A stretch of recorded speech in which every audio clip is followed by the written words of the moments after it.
Hello बच्चों, नमस्कार।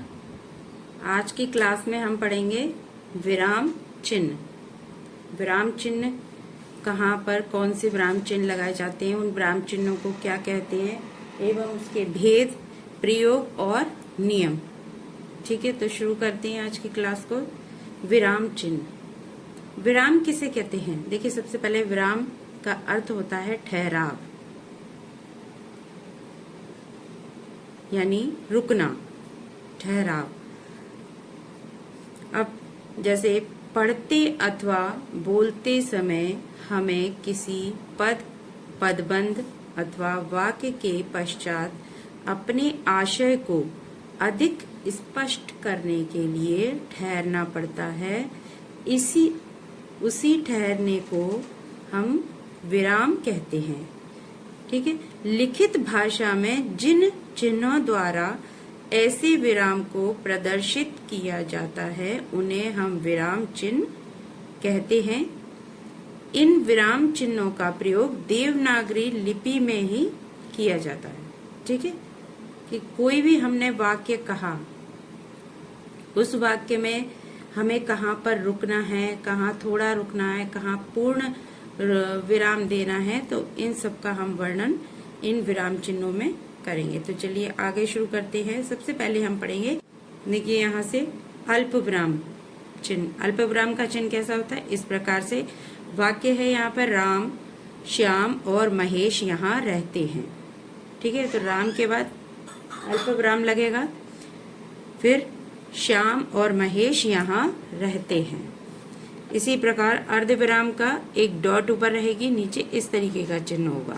तो ये हुआ अर्धविराम। खाना खाओ और विश्राम करो। खाना खाओ और विश्राम करो। ठीक है, इस प्रकार से तीसरा होगा अपूर्ण विराम चिन्ह। किस प्रकार से होता है? देखिए, एक डॉट ऊपर, एक डॉट ये नीचे। छोटा सवाल, बड़ा सवाल, तो इसके बीच में यहाँ पर इस तरीके से ये अपूर्ण विराम का चिन्ह लगेगा। ठीक है, कि छोटा सवाल, बड़ा सवाल। नेक्स्ट आता है हमारा पूर्ण विराम। पूर्ण विराम, जिसको कि जहाँ पर हमारा वाक्य पूरा पूर्ण होता है, इस तरीके से जिसे फुल स्टॉप भी बोलते हैं। ठीक है, इस तरीके से लगता है पूर्ण विराम। तो जैसे वाक्य से समझेंगे हम कि राम पुस्तक पढ़ता है।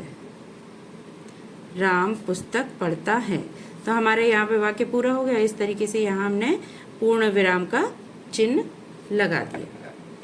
नेक्स्ट आता है हमारा प्रश्न सूचक विराम चिन्ह। अब देखिए, प्रश्न सूचक विराम चिन्ह किस तरीके से लगता है? ये नीचे एक डॉट लगता है इस तरीके से। जैसे कोई भी प्रश्नवाचक जो वाक्य होता है कि तुम कहाँ रहते हो, तो इसमें प्रश्न पूछा जा रहा है, तो इस तरीके से ये प्रश्नवाचक चिन्ह यहाँ पर लगेगा कि तुम कहाँ रहते हो। ठीक है, नेक्स्ट है संबोधक सूचक कह लीजिए या विस्मय बोधक विराम चिन्ह। देखिए, इसको किस प्रकार से लगाया जाता है? इस तरीके से ये होता है विस्मय बोधक विराम चिन्ह। जैसे संबोधक बोधक विराम चिन्ह, जैसे कि राम यहाँ कब आए, ये एक वाक्य है, तो इसमें संबोधक वाचक कैसे लगेगा? राम यहाँ कब आए। इस तरीके से किसी के लिए संबोध करा जा रहा है, बोला जा रहा है। ठीक है, नेक्स्ट जैसे विस्मय बोधक का भी हम बता दे रहे एक उदाहरण कि ओहो, ओहो के बाद ये चिन्ह लगेगा, उसके बाद वाक्य लिखा जाएगा, ओहो क्या बात है। ठीक है, नेक्स्ट है अवतरण या उद्धरण विराम चिन्ह। अवतरण या उद्धरण विराम चिन्ह ये दो प्रकार से होते हैं, एक इकहरा अवतरण, दूसरा दोहरा अवतरण। तो देखिए इकहरा अवतरण का चिन्ह कैसा होता है, इस तरीके से, ये फिर थोड़े से डॉट और फिर इस तरीके से, ये जो चिन्ह होता है इकहरा अवतरण चिन्ह। जैसे कि वाक्य से समझें इसको, रामधारी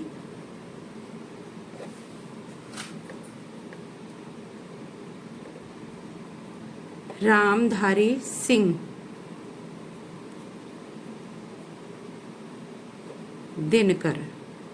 तो जो इनको दिनकर, इनका जो नाम है, काव्य जो लिखते हैं ये दिनकर के नाम से लिखते हैं। तो जो ये नाम है इसको हम इकहरे चिन्ह में बांध के रखेंगे। तो इस तरीके से जो चिन्ह लगाए जाते हैं उसको इकहरा अवतरण चिन्ह कहा जाता है। नेक्स्ट है दोहरा। तो दोहरा इस तरीके से,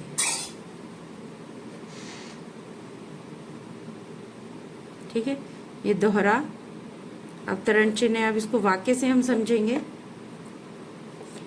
यहाँ पे थोड़ा इस वाक्य को पूरा कर लेते हैं। रामधारी सिंह दिनकर ओज कवि हैं। कैसे? ओज कवि हैं, ठीक है। दोहरा अवतरण चिन्ह में क्या होता है, देखिए ये चिन्ह बताए मैंने आपको, इस तरीके से लगाए जाते हैं। और वाक्य से समझेंगे इसको तो महावीर जी ने कहा, महावीर जी ने कहा अहिंसा परमो धर्म। अहिंसा परमो धर्म। तो महावीर जी ने कहा अहिंसा परमो धर्म। तो इसको हम दोहरे, इस तरीके से दोहरे अवतरण चिन्ह का यहाँ पर इस वाक्य को करने के लिए, अंडर में करने के लिए इसको दोहरा अवतरण चिन्ह का यहाँ पर प्रयोग किया गया है, ठीक है। योजक चिन्ह, नेक्स्ट आते हैं योजक चिन्ह। तो देखिए योजक चिन्ह कैसे होते हैं, इस तरीके से। यहाँ योजक चिन्ह दो शब्दों को के बीच में लगाए जाते हैं, जैसे कि माता पिता, ठीक है, सुख दुख, इस तरीके से सुख दुख। तो ये जो चिन्ह होता है ये योजक चिन्ह कहलाता है। अब देखिए नेक्स्ट है अपना कि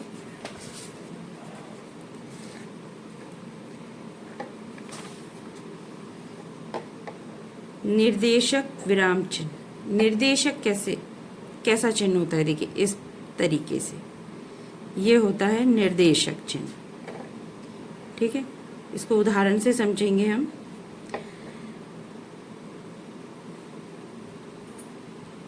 शब्दानुशासन,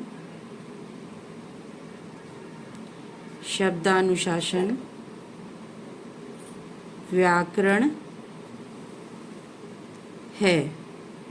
शब्दानुशासन व्याकरण है। यहाँ पे हम निर्देशक चिन्ह लगाएंगे। निर्देश किसके लिए, किसने कहा, ये किशोरी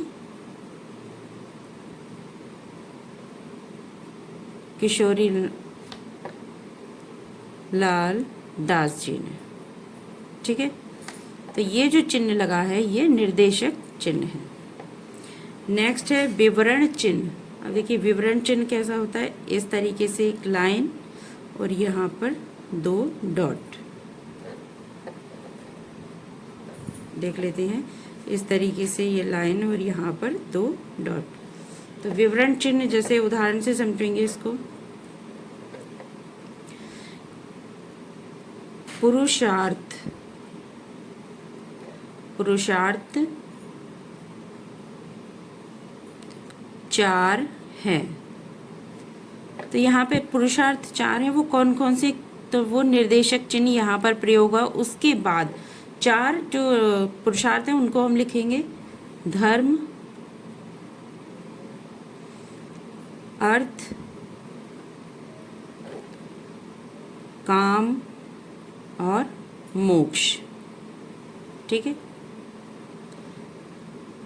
ये जो चिन्ह है ये कौन सा चिन्ह है, विवरण चिन्ह, सॉरी यहाँ पर विवरण चिन्ह है ये।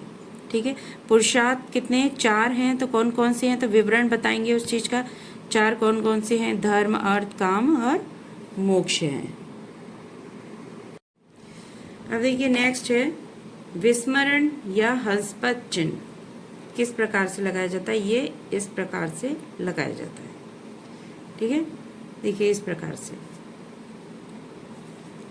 विस्मरण या हंसपद चिन्ह इसको कहते हैं। अब देखिए ये किस तरीके से लगाया जाता है, जैसे हमने कहीं पर कोई वाक्य लिखा और कुछ हम उसमें भूल गए, कुछ शब्द लगाना भूल गए, तो उस जगह पर हम इस चिन्ह का प्रयोग करके और ऊपर उस शब्द को लिख देंगे।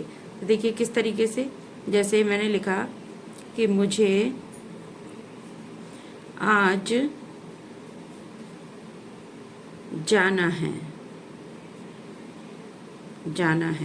मुझे आज जाना है, लेकिन मैं भूल गई, मुझे विस्मरण हुआ कि मुझे कहाँ जाना है।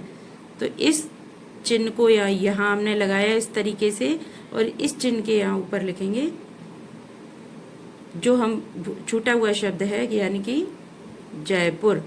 तो यहाँ पे आपका वाक्य पूरा होता है कि मुझे आज जयपुर जाना है। ठीक है, नेक्स्ट है संक्षेपण या लाघव चिन्ह। ये किस प्रकार से लगाया जाता है, देखिए ये इसका चिन्ह है संक्षेपण का या लाघव, माने कोई भी बड़े शब्द को छोटा करके लिखना, उसके लिए इन शब्दों का इन चिन्हों का प्रयोग किया जाता है। जैसे कि उदाहरण से समझेंगे कि संयुक्त राष्ट्र संघ। अब इसको हम छोटा करके लिखें तो किस तरीके से, तो यहाँ पर हम संक्षेपण चिन्ह का प्रयोग करेंगे। संयुक्त में से हम स लिया, रा में से राष्ट्र में से रा लिया, और संघ में से हमने सा लिया, इस तरीके से। तो इन चिन्हों का प्रयोग शब्दों को छोटा करने के लिए किया जाता है। नेक्स्ट आता है तुल्यता या समता सूचक चिन्ह।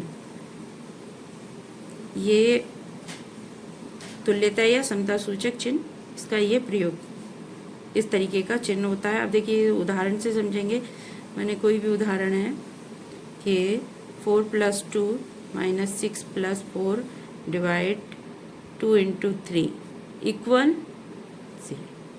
0.6। देखिए ये इसके बराबर है, इस तरीके से मैंने समान। नेक्स्ट आता है विकल्प चिन्ह। विकल्प के लिए इस तरीके का चिन्ह का प्रयोग किया जाता है। जैसे उदाहरण से कोई भी 2 शब्द हैं, ले लेते हैं, जैसे कवयित्री और कवियत्री।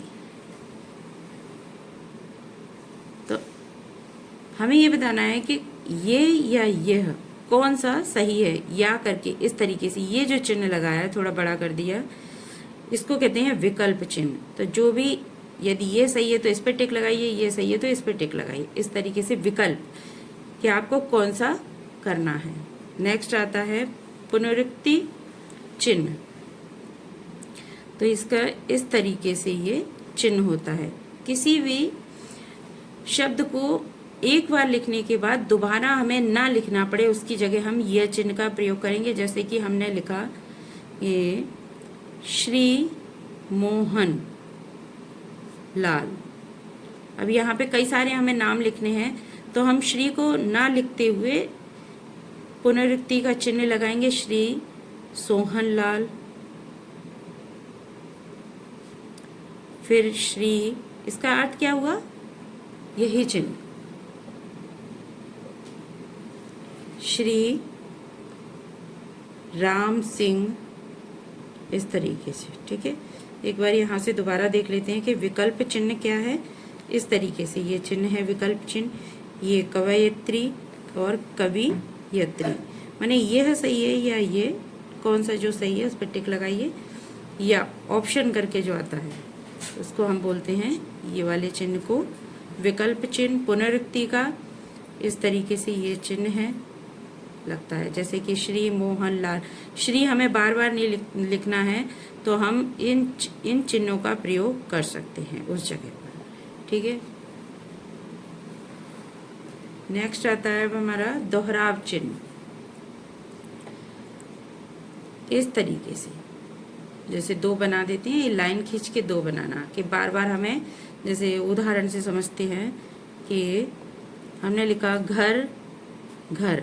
अब जैसे एक बार हमने घर लिख दिया, दोबारा घर नहीं लिखना है, तो ऐसे लाइन खींच के दो बना सकते हैं। तो इस चिन्ह को हम कहते हैं दोहराव चिन्ह, ठीक है।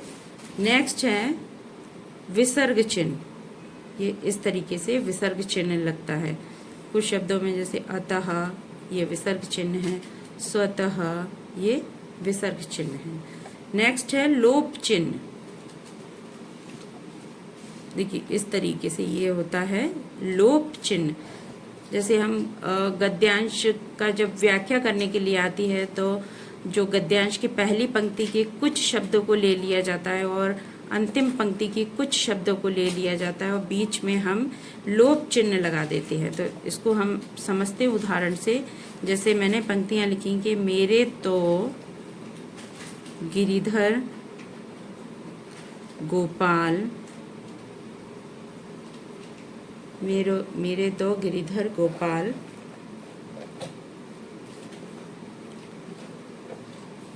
दूसरो न कोई, ठीक है।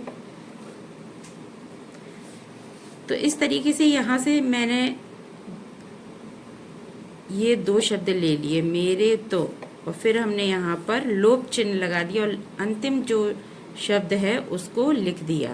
तो जब हमें कोई भी पंक्तियाँ पूरी नहीं लिखनी होती हैं, तो पहले के दो शब्द ले लीजिए, अंतिम के दो शब्द ले लीजिए, बीच में लोप चिन्ह का हम प्रयोग कर सकते हैं, ठीक है। नेक्स्ट है हमारा कोष्टक चिन्ह। क्या है? कोष्टक चिन्ह। कोष्टक में देखिए ये छोटा कोष्टक, ये मझला कोष्टक और ये है बड़ा कोष्टक होता है। ये छोटा, ये अधिकतर ये मझला और ये बड़ा कोष्टक, ये कोष्टक चिन्ह कहलाते हैं।